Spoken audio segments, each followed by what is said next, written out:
Hey guys, it's TRIZE here, formerly known as Mr. Jack 000, back with Automation, the car company Tycoon game, and what you're seeing right now is one of my latest builds that's literally called the Potato GE. This bizarre body mod is a potato with 4 wheels and a small engine. Not only that, this vehicle appears to be the most fuel-efficient car in automation history, which I'll reveal the MPG in a minute. All that I can say about this car is that it's really small, of a wheelbase of 600 millimeters, and breaks an automation record for the most MPG despite using a modded body. Anyways, I'll explain how exactly I made this car throughout this portion of the video. The body that I've used to make this hypermyelic vegetable is made by a modder named Filman86 in his Spuds microcar mod file. You can check it out in the Automation Steam Workshop or with the link in the description below. It has a lap time of 3 minutes 43 seconds 97 milliseconds at the quote-unquote Top Gear test track,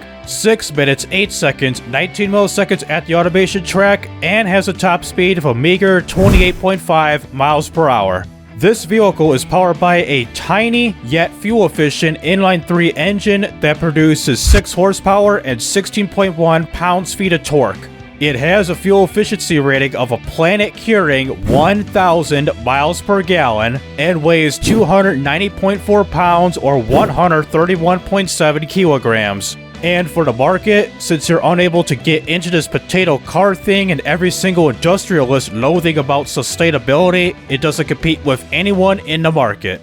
In terms of how I made the Potato, the panel material we made out of carbon fiber with a monocoque chassis, also made out of carbon fiber. With a front transverse engine placement, and the front suspension uses a McPherson strut, and the rear suspension uses a pushrod suspension with the quality at a +15 to significantly reduce the weight for everything. For the engine, it's an inline-3 engine made out of magnesium with the bore and stroke squared off to 50 millimeters to get the family capacity size at around 295 cubic centimeters, with some dual overcam 5 valves made out of aluminum silicone. For the crank, it's made out of billet steel with lightweight titanium com rods and low friction cast pistons, is because with these types of pistons, compared to like a lightweight forge, regular forge, cast, all that good stuff, is that these types of pistons really improve the MPG of your vehicle and to improve fuel efficiency for the engine. Like right here, 41% efficiency, lightweight forge down to 36.8. So a significant difference between the two right here. So kids, if you want the max fuel efficiency, low friction cast it is. And also varying capacity lowered down to 45 millimeters for the bore, 42.5 for the stroke to get the engine size, at 203 cubic centimeters for its true engine size. For the compression, it is set at a pretty high 12.4 to 1 ratio with the cam profile down all the way down to a 0 and VVT at all cams. For the turbocharger, it's kind of interesting. This really improves the MPG. Is that we got a single turbocharger with a journal bearing. This pretty much doesn't matter with the engine being this low in RPM. And we got no intercooler whatsoever, but we got the compressor size up to 22 millimeters, the turbine all the way down to 20 millimeters. The air ratio is set to a 0.577 and a max boost and a George Bushing 911 PSI. Probably get canceled for that. But for the fuel system, we're using a direct injection throttle persona race tank running on ultimate fuel, with the fuel mixture set to the leanest as possible of a 15.0, the ignition timing set to a 99, and the RPM limit set to the lowest of 2000 RPM. For the headers, of course being turbocharged, we're using some short cast headers with a single exhaust, with the exhaust diameter set to the lowest of 12.7 millimeters, which is a ½ inch, with no cats, no mufflers, none of that good stuff whatsoever. For the drive type, we're using a front-wheel drive manual 4-speed with the top speed set to 28.9 miles per hour, even though the top speed can go up to 108, but it's like if you want to achieve the most MPG at automation, you gotta set the speed to a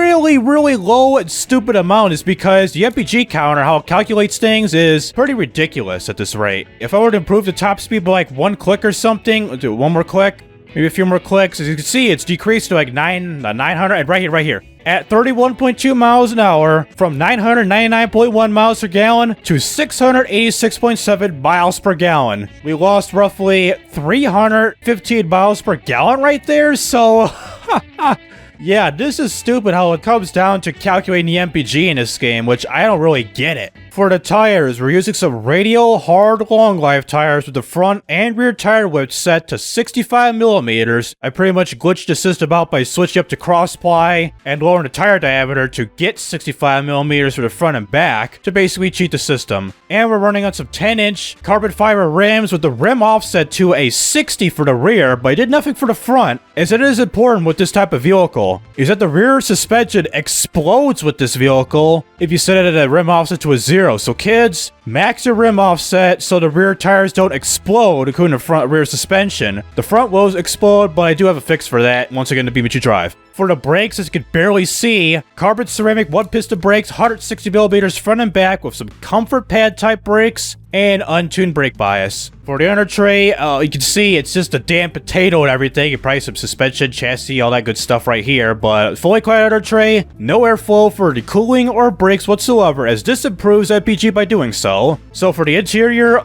where can you see a seat up in here? So pretend you can get into this vehicle. Got one seat, basic interior, no infotainment, plus 15 again. No power steering whatsoever, but we got ABS brakes just to put the cream on top of this damn pie. And for the cherry on top, no safety, -15 quality to really reduce the weight of this vehicle. And lastly, for the suspension, pretty much basic, semi-basic stuff. Some progressive springs with some gas Mod 2 dampers and passive sway bars running on a normal preset with those sway bars removed. Despite a good amount of problems on here, such as having some strong understeer, cooling factor, rolling, low quality issues, short gearbox, dampers being so hard, load capacity issues, engine being underpowered, front brake force, rear brake force, and a car bottoming out, let's go to BeamNG.drive and test this vehicle out. So here we are at the map of Small Island, USA, taking a super duper brief look at this vehicle here. I mean, there's really nothing to show you about other than this as I spawn in, like so.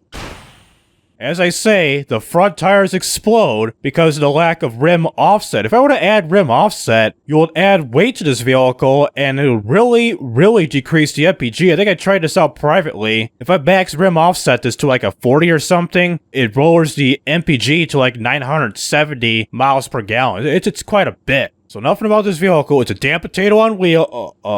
What the hell? And look at the god dang rear suspension. Already off to a good start. So we got the rear suspension jerking off right here. The front suspension just as fine. And not only that, the springs are in the engine like you see in automation. But anyways, that's all I got this vehicle here. So let's just drive this vehicle. There's really nothing we could do in terms of basic performance tests like top speed runs, acceleration tests, braking tests. Let's just go right now. Give a feel about this car. So accelerating right now. We got some flappiness with the front left tire being destroyed, and already at top speed, already shaking quite a bit up in here. Look at the MPG. 200 and counting miles per gallon. 224, 230.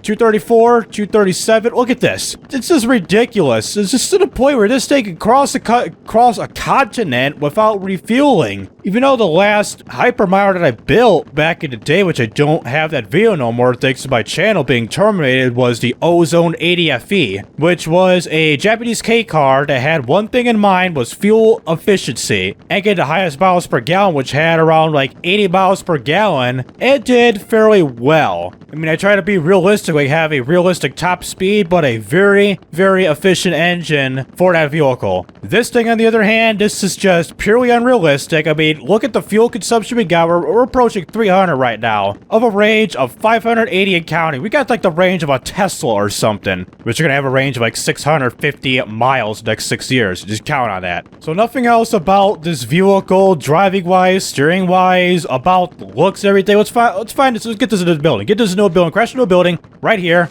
And let's just slow it down right here. Camera as is. So 8 times slow-mo, high DUI, go. Oh my god, look at all that. Is that related from the ground here? The crates or something? All that debris flying, but full time. And the engine still runs for some odd reason. And we never used a gallon. That's surprising, man. So can it still drive after that? No, because it's front wheel drive, so we screwed up the wheels big time. So let's stay on this map here. I'm going to be doing a grueling time trial by going to, let's do a point-to-point race of mixed stage 1. So go to mixed stage 1 with this vehicle in the noon hours with this vehicle. Take it there right now. Jesus Christ, we got no rear tires. Are you gonna drive after this? Kind of? Yeah, I don't know. So already, the rear tires are spinning at 4,000, 3,000, 2,000 something miles an hour, but we're going at snail's pace here. So I think the vehicle should run, so let's get ready to start this off here in 3, 2, 1, launch this, go. So despite having no rear tires, it could still go, but just be very, very careful to steering and does not wipe this out so much. It's like to the point where you have to load this in like the node editor, which I think it's called BeamNG editor or something like that, or just strengthen the node strength or weight to the point where the rear suspension tires are just borderline indestructible in this vehicle, is because with the automation exporter, it doesn't know what this vehicle is, like one bit. It's like, oh, you got this vehicle here you want to export? Okay, load this beam, this node, this node, this node, and just here you go. Because with the node editor right here, the JBeam is a mess. Well, minus the loose polygons and nodes all over the place, but it'll take some time doing so, but whatever. But when I was testing this out privately, the rear tires never exploded with the max rim offset. Well, it did without having the offset, but not with the max offset, which that is weird. Which I don't know, that's because the car was in the middle of the air and it had like no ground or nothing to support itself from exploding or something, which that could be why, because every time trial in BeamNG, it spawns you in the air, it drops you down like 3 or 4 feet in the air, which that kind of sucks, which also sucks, we're spinning out of control. And not only that, let's bring out the little MPG counter, which I kind of forgot about doing so. So we got, whoa, oh my god! We got 30, 40, Mom, help. So, distance travel, we're traveling in the miles up in here of a 50,000, 100,000, is that a million miles of range? Oh, stop. That is, now it's in the 100,000s, and we're paused because, well, it's just gonna count up and count up and count up for some odd reason. Fuel economy, 65,000 miles per gallon. Imagine a car that economically friendly, that high of an MPG rating, and that low of a liter per 100,000 kilometers, or 100 kilometers, if that's how you say it over there. You wouldn't have to refuel this in like, what, 10 years or something? Rear tire busted. I swear, man, and I even swear, the car stalled! Let's drive us over, because the rear tires were like kicking up big time, and we were getting like a lot of MPG or something, but not anymore. I swear if we hit a hay bale up in here. We missed a hay bale, missed that a lot. How about this last hay bale, I swear. Oh, that was pretty close. Surprisingly, we're doing very, very well in the dirty. We're at 26 miles an hour, get a deja vu, just been in this place before it, and into some deep coarse sand up in here. Let's go reverse. And 4. I would say we're doing good back there until that had to happen. It's like you have to be like super, super careful and back to asphalt, like being super careful with the steering inputs and your throttle inputs to the point where you don't got like that super duper step oversteer and we're done. Oh my god, look at the speed, 11,000 miles per hour, approaching 12,000. What is this right here? So finish of a time, or good to do it backwards. And now backwards of a, oh my god, time of 4 minutes, 48 seconds, 805 milliseconds of a total time of just right there because it was a point-to-point race. And we did worse compared to first place time, which was the Piccolino 150 course Rally Gravel M, made by Autobell. So that sucks. So free roam, back up to a tree, done. And as the MPG counter rapidly increases, we never used any fuel and traveled, according to this, over 30 miles of a MPG rating of around 300,000 and dropping miles per gallon. Range? 500,000 miles? What is this? What if I reset this? Oh my god, man, this is stupid. BeamNG is officially broken thanks to this damn vehicle. And if I respawn this again, nuke. And if I recover the vehicle, that happens. I mean, it doesn't get nuked, but you still got your back tires. Compared to earlier where I had no tires. If I'd be driving right here, then you'd be driving. Driving just as fast. Look at this. Look, straight road, 20 miles an hour, right here in this barrier. Look straight. Radiator leaking. Bish where? So whatever, not a whole lot of damage except for the radiator leaking, so that is it with this vehicle. So now let's make our lives even worse by going to Car Jump Arena to see if this vehicle will take off and compete against the Prius, Honda Insight, insert this hydrogen car, Tesla, or whatever to see if this fuel economy car can destroy them. So take it to the map right now. So here we are at the top of Car Jump Arena, and I'm surprised the car didn't get damaged whatsoever. And I swear, I'm gonna jinx myself right here. Oh my god. the tires are intact for the first time. That is a shocker. And we got a green light up here. Let's wait for the next green light cycle because it's going to shut off in just a sec. And what I say, so we got a 3 light, 4 light, 5 light. Get ready for the car to accelerate and do so right now. So accelerate, green light, and here is the vehicle.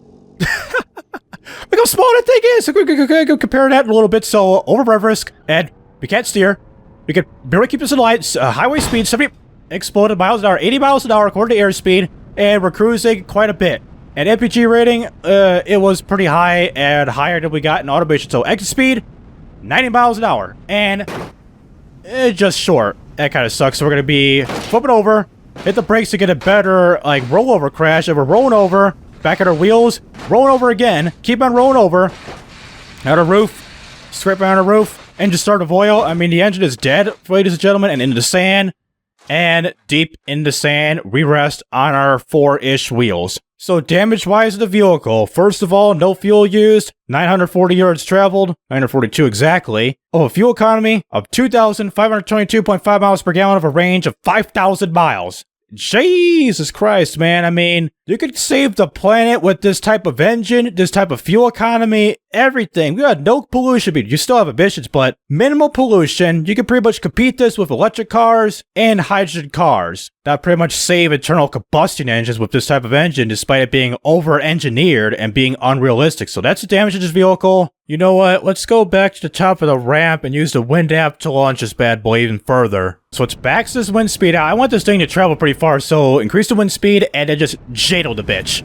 And release. 180 miles an hour. Let's flip this over. Keep flipping over, and we're going to be at the 350 millimeter marker. 380 meters or feet, whatever it's jumping. I think it's meters, yards, feet, whatever. So there goes the roof.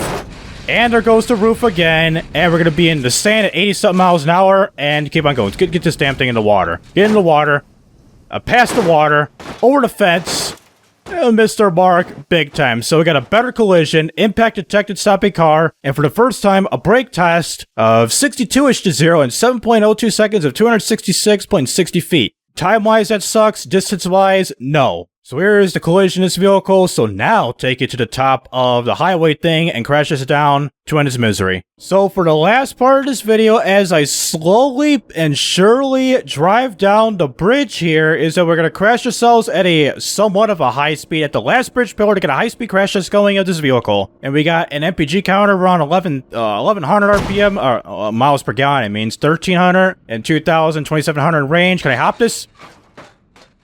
No, I can't. Are you kidding me? So I pretty much have to F7 this once I get up to speed. Hold on real quick. Alright, got it aligned right here, so we're going to be crashing head on. If I steer this a little bit to a speed of around 57 miles an hour. Now it dropped down to 56 thanks to me steering. And MPG is going to rapidly increase. Same thing for range. High DUI. Slow it down to 8 times again. 8 times or 4 times? 8 times. Ready? Go. Boosh, there goes the front end. We pretty much squashed this down to a freaking potato chip or something up in here. So full time, engine still runs, even though I turn it off. But if I turn it back on, it still runs. I mean, it's a good thing that I saved the engines because we still got our front wheels, which I think it can still drive, but we got no back wheels, right? Barely got back wheels, but we got the front wheels here. So let me find a node to grab onto and put this back into a road without F7 in it. So let's grab here. I just had it. All right, grab it. 30%. Oh my God, 30% strength really does its work. So drop it down. Am I facing the right way? Yes, I am. So turn. And we could drive, but going wise, I don't really know. We're driving backwards. That's all I know. Can I drive forwards if I can get myself forwards? Yeah, use the curb. And valve train damage. It's all good, man, but we can't drive it. We're just spinning around like a headless chicken. Valve train damage again for some odd reason. So front tires are heavily damaged. The vehicle itself is heavily damaged, so you can't really do much about driving this vehicle. It's just totaled right then and there. So that'll do it with automation and BeamNG.drive with the Octado GE. Well, nothing that I could say about this vehicle is that it's a goddamn potato that is green, like Guy Fieri said. Never eat green potato chips, all that good stuff. But instead of eating it, you're embracing it. You're embracing its fuel economy, its high MPG rating, and that's pretty much it with this vehicle. Top speed-wise, handling-wise, durability, none of that whatsoever. All matters is that I got the most MPG that I know of in automation history of 1000 MPG, and that's it. And for those who are interested in this type of content, please be sure to like and subscribe so you won't miss out on any videos like this in the future, and also check out my social media down in the description below. So this is TRIZE rising up and signing out.